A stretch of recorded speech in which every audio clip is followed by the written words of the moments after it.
Ada analisa politiknya, tapi kalau secara survei atau secara metode ilmiahnya pasti bisa kita lihat apa saja faktor-faktor kemenangan-kemenangan yang ada di daerah-daerah.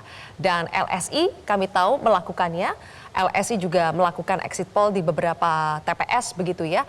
Mas Jayadi, kalau untuk mengukur faktor ilmiah yang bisa dijelaskan melalui apakah itu exit poll atau hitung cepat, apa faktor atau pemilih mana sebetulnya yang akhirnya menjatuhkan, kategori yang mana yang akhirnya menjatuhkan pilihannya kepada pasangan Andra Sony Dimyati? Kebetulan LSI tidak quick count ya di Banten. Tapi kita ada survei menjelang masa pendaftaran ketika nama Pak Andra Sony sudah muncul sebagai pasangan. Dan tadi ditampilkan oleh Zilvia ya, data kita itu.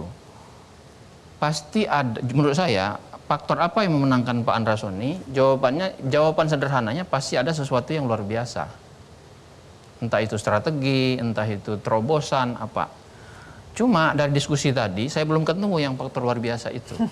Belum, dari diskusi tadi. Yang disampaikan oleh Pak Andra Sony itu standar. Sosialisasi, APK, penggunaan media, ya, ketokohan, itu standar semua. Belum luar biasa yang disampaikan tadi.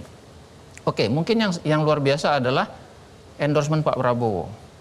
Ada dua problem di situ.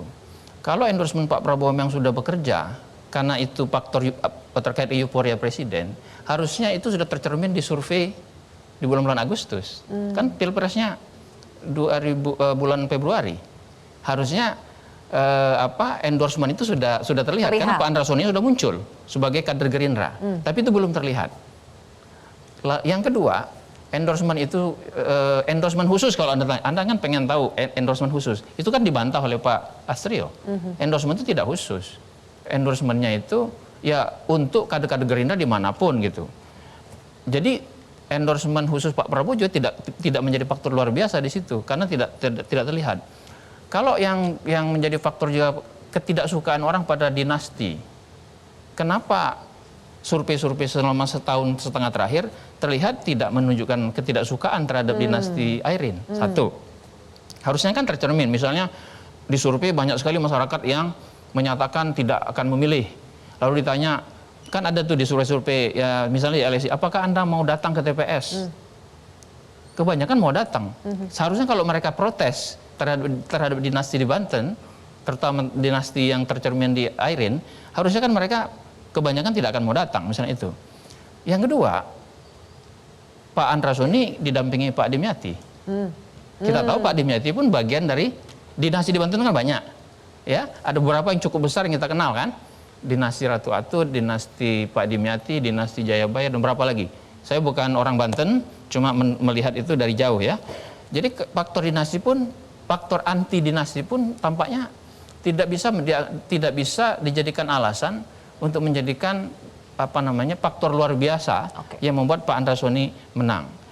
Nah, ada clue tadi. Pak Andra Sony menyebutkan dugaan Pak Andra Sony bahwa partisipasi rendah ya Pak ya. Dugaan Pak Andra Sony. Nah, mungkin itu bisa kita cek tuh.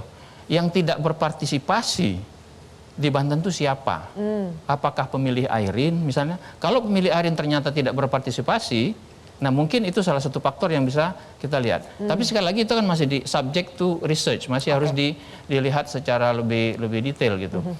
Jawaban saya secara ringkas pasti kalau dari data dari dari ilmu survei, ilmu konsultasi politik itu belum ketemu tuh sesuatu yang luar biasa itu. Kita perlu belajar dari Pak Andra Sony saya kira dari segi political marketing maupun election game. Kira-kira gitu dari saya. Sekali lagi sesuatu yang luar biasa itu belum ketemu dan saya curious, saya ingin tahu sebetulnya. Jelajahi cara baru mendapatkan informasi. Download Metro TV Extend sekarang.